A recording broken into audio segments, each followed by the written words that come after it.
So I watched a documentary about Cedar Point a couple weeks back, and I found out a lot of stuff about Millennium Force, which I thought was really interesting. So here's a few facts about it. So the Millennium Force is the first ever cable lift system ever used in a roller coaster. Cable lift is the way that we use for elevators, and they decided to utilize it for the Millennium Force to make a smoother ride than the chain that we hate on the Magnum. So it was the first ever to use that. It's also the longest steel roller coaster in the United States. I've never been on this ride, but I guess it's called the Wildcat.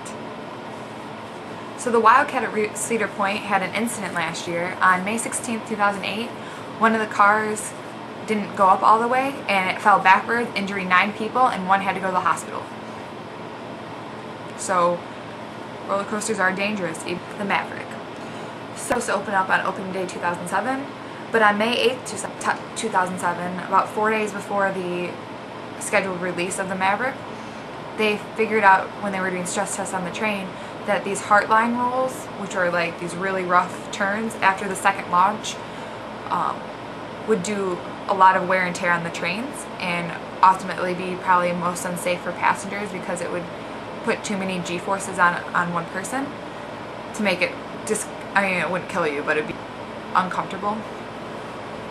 So instead they postponed the debut and decided to open it on May 26th after replacing all 3 sections of track with S configurations.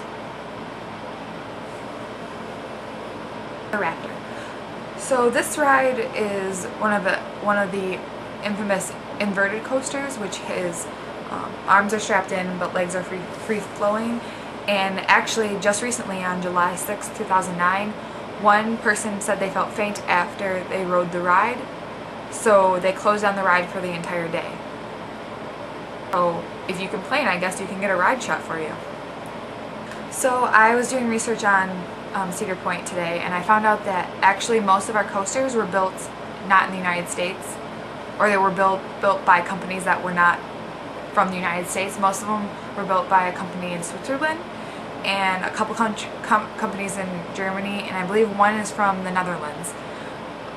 There was one company that has built a lot that is in America, and that was Aerodynamics, which is in Clearfield, Utah, which I found really interesting because that's really far away from Sandusky, and I just thought it was hilarious that we have all of our engineers not from the United States, they're all from overseas mostly.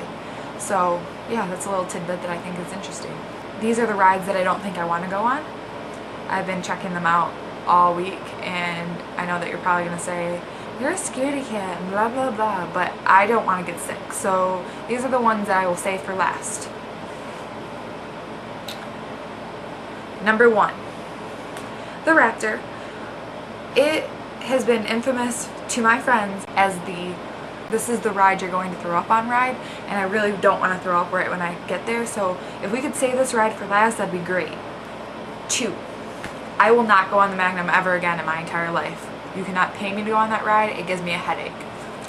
3, the Wicked Twister. You cannot pay me to get on that ride because you go up 63 miles an hour into the air, twist on some track, and it stops you, and then it flings you back down, does a little twist at 63 miles an hour.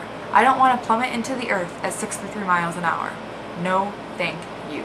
4, this is the last one I'm not willing to go on, and this would definitely have to be the Top Thrill Dragster. And it's not because I'm afraid of heights, it's I don't want to stand in line for 3 hours for 13 seconds of ride. One of my favorite rides at Cedar Point, which nobody likes, is the Iron Dragon. I think me and my friend Lauren last time rode it like 10 times because there was no line, and it was awesome. There's all that little steam and stuff. Of course, we were the oldest people on that ride. So I just got done reading the whole playbill that you gave me from Next to Normal, and I really appreciate that you were able to get me one. Next to Normal, as you already know, is like my favorite show on this planet that's playing on Broadway as of right now. And I just thought it was really sweet of you to actually think of me and pick one up for me, so thank you. So I'm pretty much done with this one. Bye, Zach.